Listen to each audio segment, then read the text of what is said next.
vivendo pelo Espírito.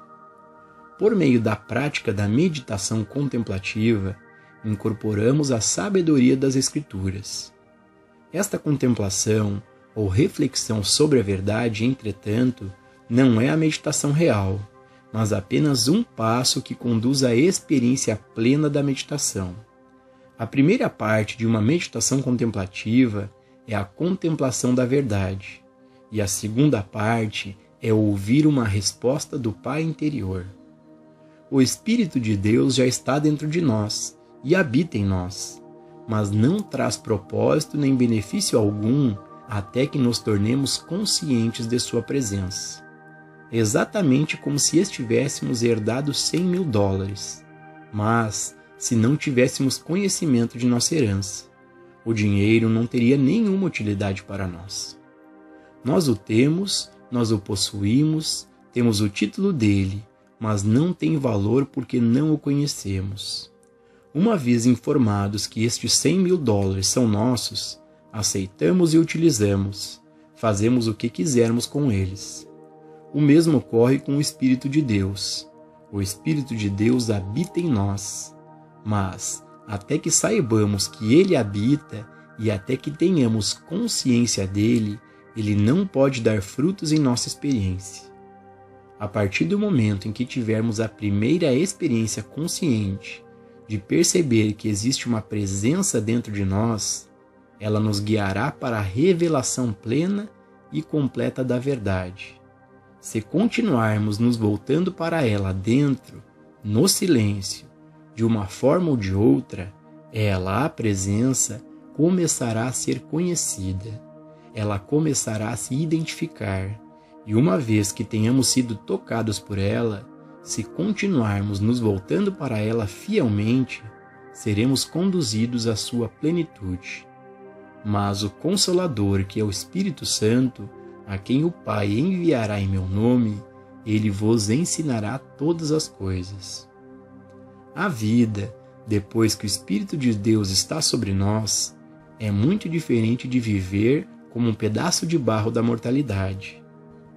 Nossa grande preocupação agora não é com nós mesmos, mas que este Espírito de Deus em nós seja uma bênção para o mundo e para todos que vierem a nosso mundo. Somente quando este Espírito está em nós é que realmente vivemos. A vida então é vivida não pela força e nem pelo poder, mas pelo meu Espírito. Pai, contemplo tua graça e tua vontade para que teu Espírito possa me visitar, e para que eu seja dotado do alto por teu Espírito, não por minha sabedoria, não por meu árduo trabalho, mas por teu Espírito. É o Espírito que vivifica, a carne para nada se aproveita. As palavras que eu vos disse são Espírito e são vida. Quando o Espírito de Deus habita em nós, é a palavra de Deus que vive até o nosso corpo, porque então não é o seu corpo ou o meu corpo, é o corpo de Deus. Deixado por si mesmo, este corpo não pode fazer nada e não vai a lugar algum. É o estado de consciência do indivíduo que governa toda a atividade e funcionamento do corpo. Do ponto de vista humano, podemos usar o corpo para propósitos bons ou maus, mas, quando o Espírito de Deus habita em nós, não podemos mais usar o corpo para qualquer propósito. Não é mais o nosso corpo, agora é o corpo de Deus, e é Deus quem determina o que o corpo fará, para onde irá e como será mantido. Em outras palavras, a carne que para nada aproveita está morta. São as palavras que eu, Deus, falo, elas são espírito e são vida, são verdade e são poder. Agora, entreguemos o controle ao Espírito. Pai, este corpo é teu, assim como eu sou teu. Eu sou o teu santo templo, porque tu habitas em mim. Meu corpo é teu templo, porque eu entreguei ao teu uso. Envia-o para onde queres, instrua-o a fazer o que desejas que ele faça. A receptividade é desenvolvida por meio da meditação contemplativa. Todas as funções da meditação contemplativa é nos levar a um ponto de receptividade em que o Pai fala conosco. Realmente não faz diferença se Deus fala em voz audível, se estamos apenas recebendo impressões ou se estamos instintivamente fazendo o que o Espírito nos força a fazer. O Espírito se dá a conhecer de tantas maneiras diferentes que ninguém pode supor como ele falará a qualquer pessoa. Por fim, a meditação contemplativa nos leva a um ponto de entrega em que nossa alma, mente e corpo pertencem ao Espírito de Deus, porque o Espírito de Deus habita em nós. O Senhor aperfeiçoará o que me diz respeito. Não há preocupação nem inquietação com as coisas do mundo exterior, porque o Espírito de Deus que habita em mim faz a obra que me foi dada para fazer. O governo está sobre seus ombros. Em nossa contemplação da verdade, alcançamos um nível onde a verdade não chega mais, e parece que chegamos ao fim de nossa contemplação. Este é o momento em que entramos na verdadeira meditação. Pensamos tudo o que podíamos pensar sobre Deus. Dissemos tudo o que podíamos dizer sobre Deus. Repetimos todas as promessas. Trouxemos a palavra de Deus à lembrança consciente. E agora é a vez de Deus. Fala, Senhor, e eu vou ouvir. Fala comigo, Senhor. Faz-me conhecer a tua vontade. Torna o teu caminho claro para mim. Vivifica o teu espírito dentro de mim. Deixa o teu espírito interagir com o meu espírito. Nessa humildade de espírito, o silêncio se aprofunda e ficamos em completo estado de receptividade, escuta e expectativa. Tua vontade é feita em mim. Teu espírito prospera em meu caminho. Teu espírito me alimenta, veste e me abriga. Teu espírito é minha capacidade e minha habilidade. É o teu espírito que me desperta e dá vida. A carne está morta, é o nada. Teu espírito dá vida. Fala, Senhor, porque o teu servo escuta. E assim, continuamos descansando no espírito por 1, 2, 3 ou 4 minutos. E assim continuamos descansando no Espírito por 1, 2, 3 ou 4 minutos.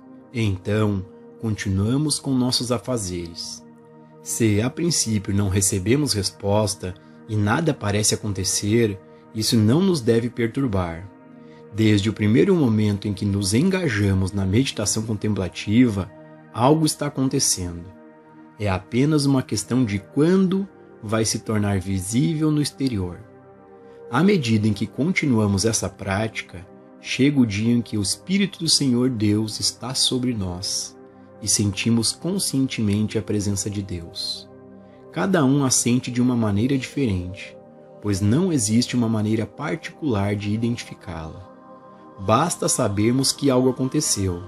Sabemos que agora existe uma presença conosco, e mesmo que ela não permaneça, voltando dia após dia à nossa meditação contemplativa, entramos na meditação plena e recebemos a palavra de Deus, que é a nossa vida. Uma técnica para transcender a mente. É transcendendo a mente e o pensamento, na capacidade de abster-se de falar e de alcançar e manter uma quietude interior, que a experiência meditativa é realizada. Essa quietude interior é alcançada quando somos capazes de olhar para uma pessoa, coisa ou condição sem rotulá-la como boa ou má. Então, a mente não tem mais nada para aprender ou pensar, não tem nada com que se preocupar e não tem nada com que se alegrar, simplesmente aquieta-se. É como olhar objetivamente para uma pintura, sem nenhuma ideia pré-concebida se ela é boa ou ruim, sem nenhuma opinião baseada na reputação do artista ou no nosso gosto pelo assunto. Ver uma obra de arte com esse distanciamento nos permite ver a visão do artista, o que estava em sua mente, alma e consciência quando a pintura foi feita. Tanto mais devemos olhar para a criação espiritual não através de nossas noções preconcebidas de como os seres humanos deveriam ser, mas através da consciência do Divino Criador. A única maneira de fazer isso é renunciar a todos os rótulos de bem e mal e, quando o julgamento for completamente suspenso, estaremos na consciência do Criador espiritual e seremos capazes de ver o universo como Deus o vê. Agora, entramos na mente de Deus, ou, inversamente, quando a mente que está julgando e rotulando está quieta, a mente de Deus torna-se a nossa mente ativa.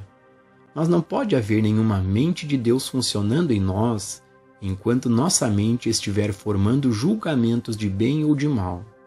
Porque, enquanto estamos vendo pessoas, coisas ou condições como boas ou más, estamos usando padrões humanos de julgamento, e nenhum julgamento humano pode jamais ver a verdadeira natureza da criação. Se quisermos ver este mundo corretamente, devemos vê-lo com os olhos de Deus, ou a consciência. E isso não podemos fazer até que a mente humana esteja quieta e tenha abandonado seus julgamentos quanto ao bem e ao mal. Uma prática desse tipo nos ajuda a evitar reações às aparências externas. Isso é difícil, mas quando a capacidade de não reagir às aparências é alcançada, e todos os alunos sérios, mais cedo ou mais tarde, chegam a este ponto, a cura espiritual vem fácil e naturalmente. Teremos percorrido um longo caminho em nossa jornada espiritual, se pudermos ver doenças, pecado, alcoolismo e todas outras aparências sem reagir a elas, não tentando curá-las ou mudá-las, mas sempre lembrando conscientemente de não julgar pelas aparências. Quem me fez um juiz sobre vós?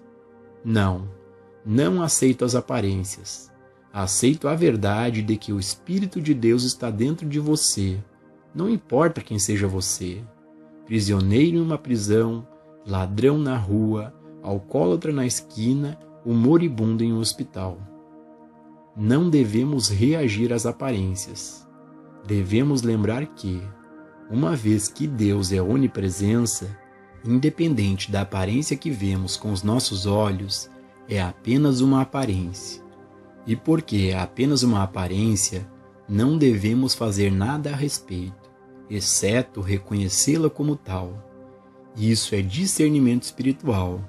Essa é a capacidade de não acreditar no que nossos olhos veem e de não julgar pelas aparências. Todo o trabalho de cura espiritual é baseado nesse ponto. Se, ao receber um pedido de ajuda, um praticante sentasse e tentasse curar alguém, ele não seria um praticante por muito tempo. Um praticante de cura espiritual nada sabe sobre o que é chamado de cura. Tudo o que constitui um curador espiritual é um discernimento interno de que Deus é a vida individual e, portanto, a vida imortal, eterna e indestrutível. Um discernimento espiritual que consiste em não julgar pelas aparências. Discernimento espiritual traz cura. Se julgarmos pelas aparências, sempre veremos o pecado, doença, morte, carência, limitação, guerras e restrições de todos os tipos. E seremos limitados por elas, porque estaremos sofrendo por nossa própria crença sobre o que observamos. Quando o Espírito do Senhor está sobre nós, no entanto, recebemos o discernimento para não julgar pelas aparências. Então, quando somos chamados para qualquer tipo de ajuda, somos capazes de sentar em contemplação e meditação e perceber: Pai, é Teu Espírito que desperta. É o Teu Espírito que revela a verdade exatamente onde está a imagem do erro. Deixe-me ouvir Tua palavra. A parte mais difícil deste caminho é chegar a um ponto onde entendemos que não somos curandeiros ou agências de emprego, mas que nosso trabalho é puramente no nível espiritual, aquele nível de discernimento em que, porque o Espírito de Deus está sobre nós, sabemos que o homem aleijado não pode ser aleijado, porque Deus não o aleijou, e Deus é o único poder que existe. Sabemos que o cego não pode ser cego, porque Deus não o cegou, e não há outro poder senão Deus. Não pode haver pecado, nem pode haver doença, porque Deus não os criou, e Deus é o único Criador. Mas não sabemos isso com a nossa mente. Não podemos saber essas coisas com nossas mentes. Não podemos nem sequer acreditar nelas. Quando somos ordenados espiritualmente e o Espírito do Senhor Deus está sobre nós, no entanto, podemos ver que ninguém é um ser humano. Todos são divinos. Todos têm essa centelha do divino em si. Todos são filhos de Deus. Nesse entendimento, podemos olhar através da aparência, e então, aqueles que se voltaram para nós respondem: eu me sinto melhor, eu estou melhor. Nosso discernimento espiritual viu através da aparência, o que nunca poderíamos fazer como seres humanos, mas o Espírito de Deus pode fazê-lo através de nós. Pode levar meses e anos para alcançarmos essa realização do Espírito. Não que demore anos para o Espírito estar sobre nós, mas, quando ele vier até nós, será apenas um bebê, e teremos que cuidar dele e nutri-lo. Teremos que habitar de modo secreto e sagrado com ele dentro de nós, até que, por seus frutos, outros comecem a perceber que há algo mais em nós do que apenas a carne. O que é esse mais? O Espírito de Deus que habita em nós. Quão grande é o impulso interno? A intensidade do impulso dentro de nós determinará quantas horas por dia dedicaremos à meditação e ao estudo espiritual. Algumas pessoas não conseguem se dedicar a praticar por mais de 1 hora por dia, e outras não podem parar em menos de 7 ou 8 horas por dia. Existem também algumas pessoas que não conseguem estudar os princípios espirituais mais do que alguns minutos por dia. Sua mente busca descanso e não pode se prender a essa disciplina específica, mas há outros que não conseguem se livrar disso. Tudo isso depende do impulso interno. E isso não é uma questão de elogio ou culpa. Existem alguns que não estão preparados para o caminho espiritual. Há outros que têm a capacidade de tocar suas franjas, e isso é o mais longe que podem chegar. Então, há aqueles que são dirigidos até que alcancem o objetivo da comunhão consciente e união consciente com a fonte. Desde a infância, sejam chocalhos, bonecos, automóveis, televisão ou rádio, tudo tende a nos desviar de nosso objetivo. Tudo nos mantém tão ocupados aqui que não temos tempo para descobrir a nós mesmos e, no final das contas, perdemos a capacidade de fazer isso. A princípio, tentar encontrar aquela quietude e paz interior parece nos separar do resto do mundo. Isso nos deixa com uma sensação de solidão e, de uma forma ou de outra, devemos ser capazes de sobreviver a este estágio.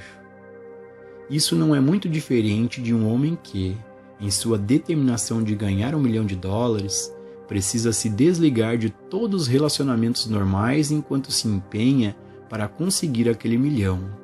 Ele pensa que depois de ganhar seus milhões, ele pode voltar ao mundo e voltar a desfrutar das relações humanas e companheirismo de sua vida interior. Mas nessa época, alguns de seus vizinhos já terão 2 milhões e, portanto, ele não poderá parar até que ele tenha 3. A menos que estejamos dispostos a nos separar do mundo e a termos períodos para a descoberta de nosso eu, naturalmente não teremos sucesso em alcançar nosso objetivo de união com Deus. Mas, Como o homem com seu milhão, descobrimos que, depois de atingir essa união e comunhão, não ficamos satisfeitos até que tenhamos tudo o que existe nela. E assim persiste o impulso de estar em comunhão com Deus até que a experiência completa e perfeita seja alcançada. Quando alcançamos isso, temos a capacidade de desfrutar de relacionamentos com cada ser humano em nosso nível espiritual em qualquer lugar. Temos companheirismo raro e rico, mas geralmente só acontece depois de sacrificarmos o companheirismo e as atividades humanas até que cheguemos a essa unidade com a fonte. E então, descobramos nossa unidade uns com os outros.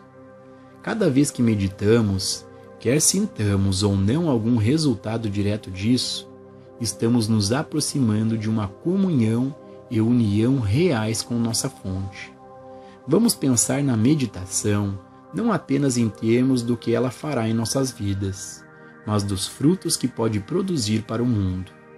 Cada vez que alcançamos, mesmo por um segundo, a comunhão com nossa fonte, estamos trazendo comida daquela fonte.